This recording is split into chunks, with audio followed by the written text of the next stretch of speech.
everybody. It's time to talk some fucking lace them up. Come on.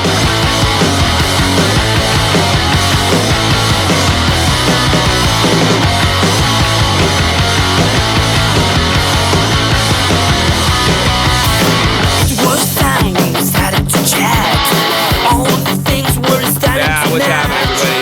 This is Tommy C, and this is In the Crease. Tommy C, our new time. I guess we can no longer call it morning. I say like my sports coat. All right, so this is the way I dress before I go to bed. It's like classy. I'm a classy fucking guy.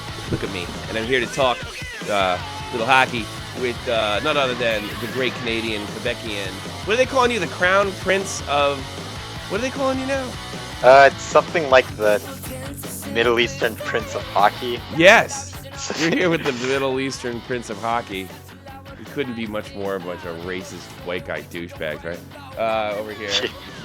You know, I'm not comfortable laughing at you like that unless other people are around, so I can, you know, not look as bad. So yeah, I can always say like, well, Jake did it too. But that makes it a bit better. Yeah, yeah, he's a little better at it too. That's another thing. Yeah, this is the Crease Tommy C. If you don't know it, we usually do this in the morning. We cut it in the morning for various amounts of reasons. I'll spare you the details. But we get into a 30-minute podcast. We talk about hockey. Of course, we're going to be touching on Team Canada's big matchup with, of course, Team Russia, Putin's punks. And we'll be talking about that along with another few issues going on in the National Hockey League. So let's get into it, Mr. Montreal Canadian fan. Mr. Matt Kazar. All right, I guess, you know, this is something that is always a lot bigger in Canada than it is in the United States. The junior tournament actually does mean something, and there's been a little bit of a drought in recent years. What happened? Your lights went off in your room? God, it looks like your lights. It was just something weird happened. Yeah, it's the webcam's fucked. I need to get money, get a new one. Get money, get a new one. You turn the light. Yeah, you and Dave's like you're sharing the same. You, Dave Rose, you're sharing the same webcam. So anyway, it's a lot bigger deal. Of course, inside, and it's probably a bigger deal in Russia, if I had to guess too, in North Canada than it is, and probably in America. But what's different about this year is like it's like Dave Rose said.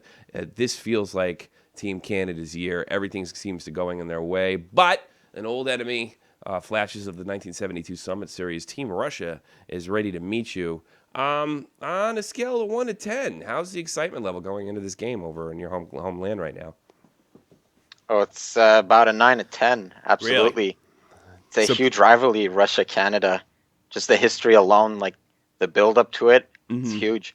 It's not really been a major factor in recent years. The Russian-American rivalry is kind of eclipsed some of the rivalry between Russia. So this is this is pretty big business. If I'm not mistaken, didn't Russia beat you guys 1998 in a semifinal matchup to go to the Olympic final, which the Czech Republic would win? I have no clue. I was barely born at that time. Well, somebody correct me on that if that's the case or not. Yeah, so, all right, everybody's ready to go. Another thing I want to point out, I checked that, Connor McDavid's obviously the biggest man on campus right now. As far as scoring is concerned, he's going to be number one draft pick overall. That's an absolute given. But he is not the number one scorer. He's had a great tournament, though. Nick Petan, Sam Reinhart, and Connor McDavid lead the scoring numbers. All three with six. Petan has 6 goals, 4 assists, so does Sam Reinhart, and Connor McDavid with 6 goals, 2 assists. Now, I don't know too much about the other names, but, they all seem to be functioning at a high level to score that kind of goals. I mean, there's not one Russian player in the top 10 scoring statistics, which is huge, I think. Is this guy McDavid what they say he is? Is he worth the hype, in your opinion, bud? Yeah, I think so. I've never seen him play before the World Juniors. Mm-hmm. And if he's not the first number one in scoring, I don't think that's much of a big deal because I've seen the games. And, wow, that kid is so much ahead of the play. Really? It's like his line mates aren't anticipating his own plays. That's how much he sees the game. Really? If you get a chance, I really recommend you watch him. He's a phenomenon. Well, I'll be Really. watching the game. I don't know if I'll be watching it live, but because of the times issues. But I'll definitely be watching this game in its entirety tomorrow. You can bet your boots. Um, Connor McDavid, and I've seen a lot of videos. Like, what is his What's going to be his biggest asset as far as I don't know, like flash? Is it stick handling? Is it shooting? Is it vision? Is it playmaking? Or can the guy just simply do it all? Like, what's going to dazzle us is because I've seen a lot of stick handling plays that look really incredible, like really filthy, dirty hands. Is that his greatest attribute?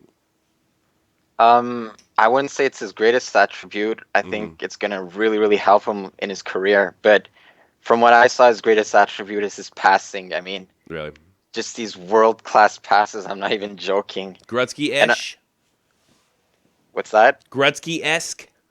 Yeah, Gretzky-esque, Yeah. definitely. And he might not be the biggest guy. He's kind of skinny. Yeah. But I don't think that even matters because he's also really, really fast. He's So unbelievably fast. he just sees the game. Sees the game. So it sounds like a very similar player to Sidney Crosby. A playmaking skill, and he can apparently put it in the net as well. He's a playmaking center. I'm really looking. I like Connor McDavid. I know everybody lost their shit when he got in a fight. I mean, big deal as a hockey player, he got in a fight. I really don't really think that's a big deal. I know he's going to go first overall, but I think sticking up for your teammates. I think it says something about your character. I want my star player to have a certain amount of character, and you know what? You break bones sometimes playing a game. So I really didn't understand this ridiculous outrage that was really probably had more to do with people's anti-fighting agenda than it did about Connor McDavid himself. Another guy on the list, something I got to look at about 2 years ago, is the number Max Domi. He rounds up number 10 spot over there at the bottom.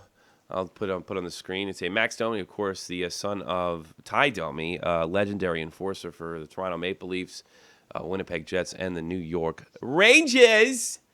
My team, where I absolutely fell in love with the guy. But this Max Domi character, he is not his father's type of player. I mean, this guy is he's already been drafted by the Phoenix Coyotes. I got that right, Phoenix Coyotes? I think I do. He's already been No, Arizona Coyotes. Yeah, whatever. Jesus, they'll be in fucking Las Vegas next year anyway. But Matt, have you seen anything of Max? I know he's played for the London Knights for a little bit. He also has actually 4 goals and 3 assists. From what I can see right there, that this is. I mean, obviously his height's going to come into question. Is this guy going to be an impact player in the NHL? I've heard his name almost as much, not in the same light, obviously, as Connor McDavid. Do you think Max is going to make an impact in the coming years to the National Hockey League? Yeah, absolutely. As you said, he's the son of Ty Domi. Mm-hmm. But unlike Ty Domi, he actually has hockey skills. I don't want to be mean to Ty. But no, Ty would know that. It's not a secret. He's high end talent, and I think the top 2 players for Team Canada is McDavid and Domi. Really? But they're 2 very different type of players. Mm-hmm. I view McDavid as more of a finesse type player, and with Domi, it's grit. He goes hard to the net. He has speed. He plays off emotion. He hits. They're 2 different types of players, but they're both really, really good. Sounds like his old man with skill. He sounds like his old man's mindset with some skates to back it up. He even has the same body type. Really? That. Yeah. Being of Albanian descent, if I'm not mistaken, Mr. Domi, or the Domi family. Definitely a tough group of people if you ever been to Eastern Europe. Perfect for the game of hockey. Wasn't so damn poor. We talked about Team Canada and what's good about them. Obviously, I'm going to be a little more partial. Being American, I'm going to be a little more partial to Team Canada, and I'm going to go Canada. But I did actually catch Team USA's games versus Russia, and I found this Russian team. Obviously, I'm totally not familiar with their juniors, but from what I saw on the ice, this team is definitely on the same page. They, for the most part, cruised throughout this entire tournament. And I do believe if Canada somehow finds themselves in penalty trouble earlier, they will be on the latter side of the scoreboard. Guarantee it. Write it down. That's it. this team can punish you on the power play, like a lot of Russian teams. I mean, you might not recognize the names. You might not see Kovalchuk out there. You might not see the names. But these guys play a Russian brand of hockey that we all know. But as we also know, Russians tend to lack on defense. And then if you can get McDavid, Domi, Katan, or whatever his name is, Patan, Reinhardt if they can find holes in those situations. And I think that's probably going to be up to the coach a little bit to show them how to attack that Russian defense. They obviously can make Russia play. Do you have any fears? Do you think you're going to cruise? I think you may find yourself in overtime in this game and playing extra time in this game because I don't want to. I can only go by one game. You know, I obviously don't see Russian juniors all the time, but I saw a very good hockey team, and they were able to. You make mistakes, they will punish you on the power play and coming out of your own, coming over your own blue line. Is there any fear for you as a Canadians fan or a Team Canada? Excuse me. You're a Canadians and a Team Canada fan. Come to think of it, Or do you think you guys gonna handle this, or are we looking at a dogfight here? This year I have a really, really good feeling. Mm-hmm. I'm not really nervous at all. Mm-hmm. As you said, if we don't get in penalty troubles, I think during the USA game, the US got 7 penalties in a row. Yeah, and they were deserved penalties. It wasn't. Yeah. And it wasn't like they weren't calling them both ways. I'd be the first one pointing that out. I think there was a discipline issue with the American team. But go ahead.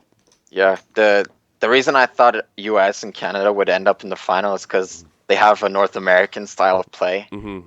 And I thought overall that's a better style of play than kind of the more European style. We're a little biased. But, I mean, the Russians don't play European style. If you look at the Finns and the Swedes, they are two-way players.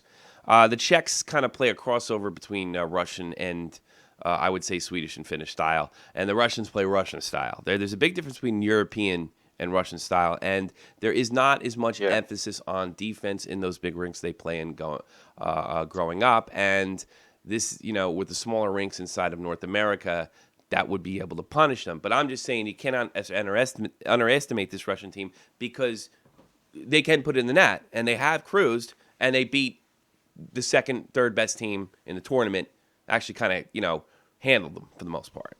So I think this is go anyway. But, the advantage of playing at home, the history, McDavid, they want it. That's also a lot for Team Russia to overcome. I think if I had any advice for Team Russia, is to mind your defense and be patient. And if Canada does get a big hit or an easy goal, you can't let it shake you because they do have the offensive talent to beat Team Canada, in my opinion.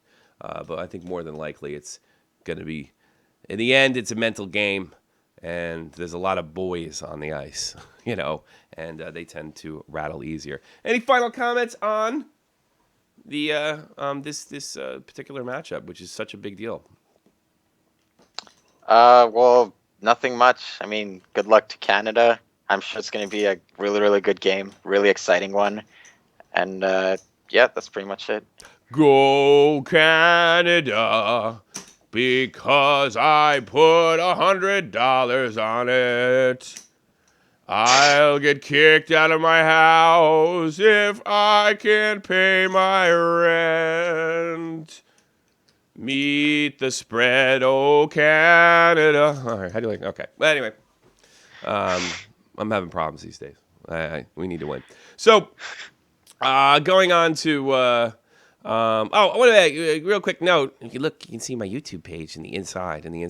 I got a video that's blowing up from my own statistics. It's not showing up yet. Maybe I can just let you in to what my own statistics might just look like. I uploaded this video about 2 hours ago. It comes straight out of, and you can see it's going completely insane. It might be my biggest video of all time. This 1, 2, 3, 4. I don't think it's even been 5. So it's about 4.5 hours ago. It's showing, even though you see a plus 341,000 hits, and you got to see this clip. Because it comes from the EIHL. I think it's the English league. That's not exactly a professional league, out of Britain. And New Yorker Joe Dramardi, you got to see this video. It's completely insane. After a dirty hit, he spears a challenging fighter, and then and runs turtles, sort of like Phil Kessel did last year with John Scott. And then when he squares off with them, he throws the helmet at him and hits the fighter with the left, the enforcer with the left. Unbelievable. This resulted in the Edinburgh Capitals, his own team, sacking him, which is something I love to say since I've been here. I love the word sacked. We should start saying that should be more in the North American lexicon. Sacked. He actually went on, and the team said, "We don't want somebody like you on our team. You need to go." Jamarty, of course, he's from New York State, so a big shame to America because I wanted to go on this like anti-European rant. Say, look at those Europeans, you know. Don it's Don Cherry and Don McLean, right? I forget. Ron McLean. Listen. These Europeans, that's why they wear the glare. They smash and they spear. Look at them. Oh, disgraceful. Disgraceful. My hero, Don Cherry. But no, it was a guy from New York, which was embarrassing. I'll be honest with you. That's a very good Don Cherry. And still, it's funny because I never looked at things that way until I started listening to Don Cherry, which is probably a bad thing. Like, oh my God, he's American. I'm ashamed. Like, why should I? That guy's an asshole, you know? And he always goes like, I tell you what, kids. Drink your own water bottle. Drink it yourself. I know a kid in Saskatchewan. They used to all share water bottles in the ice. They thought they were smart. Kid died of meningitis. The father's devastated. They talk to him every week. Drink your own water bottle. It's the Canadian way. Guy, do you know he was my hero growing up? You know that? Yeah, he's my hero right now. He's your hero right now? Oh, God. I realized, I'm not joking. Yeah. I rewatched episodes of Coach's Corner. Of course. And in every episode, he says, "Now I'm gonna make this fast because I'm almost out of time." Every time he says, "I'm almost out of time." I'm almost out of time. Kids! I don't know. You don't see him as much this year. They cut it down because we got to watch Strombolopoulos. Yeah. Interesting guy. Yeah. What are they cutting him down for? Like commercials or what? Well, I don't think you know the entire history of Cherries. Look, the CBC's a fucking political outfit. They don't like Don's political views. He's not exactly an educated guy. And they've been trying to figure out ways to cut him for years. Even by filing some fucking crazy suit against him because he called Frenchmen wimps and pussies. Apparently they tried, that didn't work. He's like Teflon because he's just too popular. But I think they finally found a way. I mean, he's 81 now. I think they finally figured out a way to get rid of Don just by cutting down his time. I'm not changing. You can do what you want. I say what's on my mind. That's right. We won't change. Do you know he once said, Europe, it's a nice place to visit, but stop sending us your hockey players. He said worse than that. You see these Russians coming over now? I guarantee it. You'll regret it. In about 10 years, you'll regret it. I heard him say that. Real nasty like, too. I don't necessarily agree with that. I think you don't either. I'm not saying like the Europeans are like the toughest guys in the world, but I do enjoy what they bring. But yeah, I don't care if they come home but I want to leave their hockey culture can stay home. I don't want their hockey culture. I would like their hockey players, and I like them to adapt. I mean, I gotta be honest with you, Peter Forsberg was no pushover. He's European, so not everyone's a push. And I got to tell you something. Even though he's probably he's kind of a jerk. What's his name over in Pittsburgh? He's nobody's pussy. Malkin? No. I mean, he went toe to toe with Patrice Bergeron 2 years ago in the playoffs and beat him in the fight. So of course they lost 4 straight, but Malkin's far from any pushover. So go check out that dopey video. Another thing I called it, Keith Ballard, reportedly by Puck Daddy, actually considers retirement after a hit that he took in a game against the Islanders earlier last month. 32 years old, actually contemplating retirement, which would be really sad. And the article kind of goes on to state that he's a little rattled right now, that maybe this is, he's going to see where he's at if his head's cleared. But obviously, life's more important than hockey. What do you think about something like this? Is this the words of a guy that's panicked, or is this just the tragic state of a 32-year-old career just being kind of snuffed out a bit early, Matt? Well, it's obviously there's some panic, You know what? If I were in his situation, I'd probably be thinking the same thing. Because after having so many concussions, like they just get worse and worse and worse. And That's who true. knows if he gets another one, it might be really really severe. So Yeah, he I probably is in think the league 10 years a bit, and he says, like, well, not too many people make as far as I did. I might not be Alex Ovechkin, but maybe it's just not freaking worth it. I had my first child at 32, and it's just it starts, like, the stuff you care about when you're 20, it just doesn't matter anymore. Being a tough guy, even being good at hockey might not. Maybe he's got pretty good money, made some investments. I got a picture of your boyfriend over here, PK Subban in a Dallas Cowboys jersey. Tony Romo, I guess. What do you think of that? You and want in to talk about Dallas, PK Subban? I don't follow football. I don't know. I don't care. Do you like PK? And because I know you love P- him. yeah, You PK. Say yeah what you want about his hockey. yeah. That guy's fucking entertaining. I love him. I love him to Yeah, death. I do. I love him. I'm giving you a chance to talk about your boyfriend. yeah, my boyfriend. Would you kiss him on the cheek if you met him? If he let you? I'm not saying I wouldn't go up and kiss him on the cheek. Would you kiss him on the cheek? I'd, I wouldn't. Yeah, I'd do it, but Yeah. not cause of a homosexual thing. No, just 'cause because you love him and you would show affection. Would you no, kiss him? What are for you, the French? prestige, I'd do it. I get to show off to everyone like I kissed PK Subban. I kissed PK Subban. Well, yeah, yeah, okay. That's fine. What else did I got in here in the old grab bag right here? Oh, somebody talking about offline. This is not the first time I'm seeing this. This time dropped by Greg Wyshynski of Punk Daddy, trading Milan Lucic. But this time they have sort of a reason. They're talking cap. What do you think of that right there? That's absolutely unbelievable. I mean, this is one over here. Go ahead. I think Lucic was the face of that franchise. That motherfucker is so damn scary. The way like he has that hunchback, and I don't know. I just found him always really scary. He always seemed to And be the heart of the team, and it just seems like Boston's on this mission to not look anything like their 2011 team, which wasn't yeah, even that old. I don't know. but after they won the Stanley Cup, there were this really really big and tough and mean teams, and Yeah. every team were afraid of them. But I think after they lost to the Canadians, they changed their mentality and they said like, no, we have to be a small, not small, but a fast skating team. And at that point, they had already traded Tyler Seguin, and I'm sure they regret it today just because of that. Because the reason they trade Seguin is because he didn't fit their old style, like their big bad Bruins style. Yeah. Not But necessarily it's a like tough guy. there's video of actually coming to that decision and behind the B. Well, we don't think Tyler's going to fit here anymore. And it was just like that simple. He doesn't fit here. But then after they lose to going into the series against Montreal last year, they seem to want to change their big tough style to add an aspect of finesse. And this year, it seems like they've completely given up on it. Why try? Why? It's just like the decisions are just bizarre. I mean, I got to be honest with you. If they weren't such a big original six team in a huge market that loves hockey, I mean, I don't think I've been to a North American town that had so many ice rinks outside. Because I just got back from there. I just they have a lot more ice rinks than we did in New Jersey. A lot more. There's a lot more place to play pickup hockey in Boston. I wonder if these guys would be out of the management would be out of a job.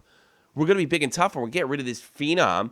But then we're not going to be big and tough, and we're going to be more finesse-like, but we're going to keep Milan Lucic. It's just mind-boggling to what happened to the Boston Bruins this year, who I think are just outside a playoff spot or a spot at this point.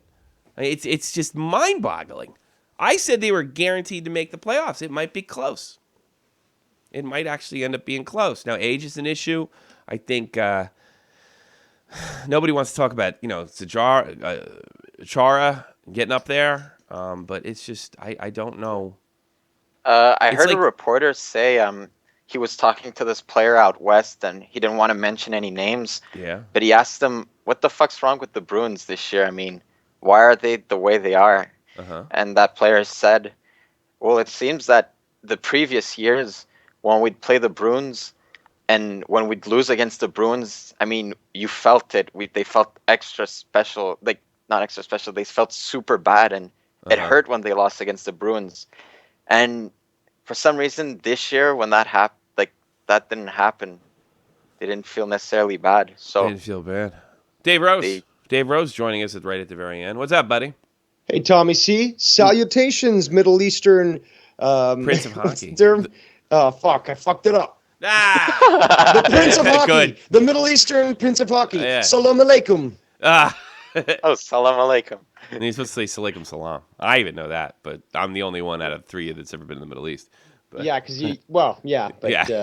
you wanted to avoid getting shot, so I can't blame you. Yeah, well, no, I just friendly. I mean, you go to another country, you say, you know, if I was Just in Quebec, ribbing you. I'd be like, Great au show. revoir, motherfucker. Love to see that the man, the legend, the information foundation, Matt Cassar is here on your new time, New Year show. Yeah. And I'm looking forward to seeing this at 4:30 p.m. Eastern Standard Time. Yes. Great time. Yes. And go Canada. I'm looking forward Canada. to tonight's game. You're really excited about fucking tonight's awesome. game? I mean, there's only 2 games in hockey tonight.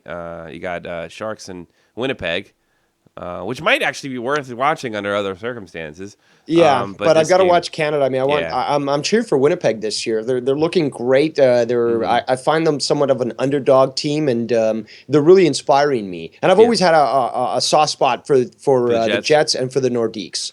So I'm always going to cheer for them. It's just tonight though. I'm not putting the Russians out on this. Okay, it is Canada's year. They're looking great, but the Russians have surprised us. I thought they were going to be thrown out, but they've made it this far, and I'm a little concerned. So Matt speaking, hopefully will alleviate my fears, but the problem is the Russians aren't to be immediately discounted. No, not at all. I think you saw the way they made the Americans play. Certainly the Americans weren't a bad team. Because was it earlier? It was only 1 goal separated Team Canada versus Canada or Team USA versus Canada in the qualifying round, correct? I think it was a pretty close game. So, so you know who you're dealing with. I think, don't make mistakes. Don't give these guys a chance to punish you. They've got snipers. They've got a power play. They've got confidence, and they've cruised. So, but Matt made a great point the other day. Is how many first-round picks do they got there, Matt? I think over 10. At least over 10. Oh, my God. I'm getting goosebumps just thinking of the infinite potential that this team contains. Like all these different just amazing players. You're pumped. You're ready to go. I'm hugely pumped, man. Yeah, you're ready I'm pumped to go. for the future. I'm pumped for the future of Canadian hockey, Canadian players in the NHL, because what we're seeing here goes to show that the future looks bright. Happy? Dave, look at this. Dave's happy. Can you believe that? He's happy. He's ready to go. Well, go Team Canada. I support Team Canada, even though I live in Germany and I'm an American, but that's the way it is. So let's go over last night's games in the National Hockey League. Yes, if I can actually fix this. Okay, Boston comes up short against Carolina. Big shout out to Lauren Darkin. They take the Bruins in the shootout. Cats come up short against playing a little better Washington Capitals. They take them 4-3 in the final. The Tampa Bay Lightning, they go down early, actually within the first few seconds to the Ottawa Senators in the first period, of course.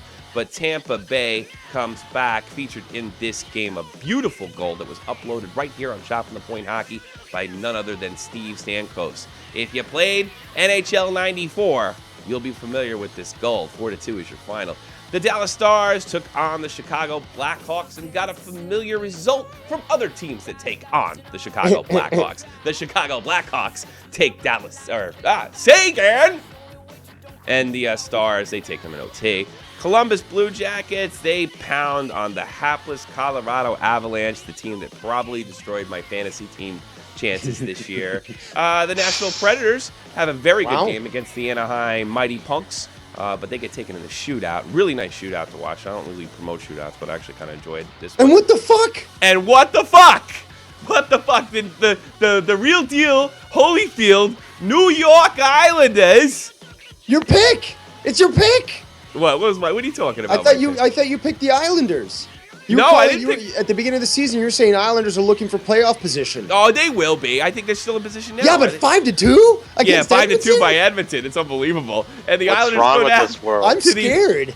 I think it was just an off night. I mean, Jesus, the sun shines on a dog's ass once in a while. God. The dead are going to raise in Edmonton. That's the only thing I can think of. This is freaky. Like, the stars are in alignment. Something's happening, man. 5-2? Well, you know what's happening with That's the only way Edmonton happening. can win if the other team has an off night. Yeah. But I think too, though, Bud, if you take a look at the Islanders, they're still a young team that's kind of coming together. I don't expect them to win a Stanley Cup, but I do expect them to have an impact. And tonight in hockey, as you can see right here, 8 p.m. Eastern Standard Time, San Jose at Winnipeg. But that doesn't matter. That doesn't matter. Because at 8 p.m. Eastern Standard Time, 2000 hours, Greenwich Meridian, -5. Canada takes on Russia in the 2015 World Junior Championship Tournament. Is this one being played in Montreal or Toronto? Toronto. Hey, Dave Rose, we didn't ask you. Like, what did you think? Like, why don't you think nobody showed up in Montreal to these games? Do you think it's just what Kazar said? Big team. Yeah, Kazar has a better insight as to the hockey culture in Montreal. In Toronto, this is the sort of thing that people will kill for those tickets. No shit. Well, IIHF thinks they're going to move it there personally. By the way, it says dead on Dave over Matt Kazar. Did it really? Yeah. He did that fucking again. I'm actually really tired. Just busting your balls, Tommy. I'm just busting your balls. Well, it's dead on Dave in spirit. Forget about it. Yeah, forget about it. See you guys tomorrow, 4:30 Eastern Standard Time. Hey, you bastards. Get out of my crease. Get out of my crease. Get out.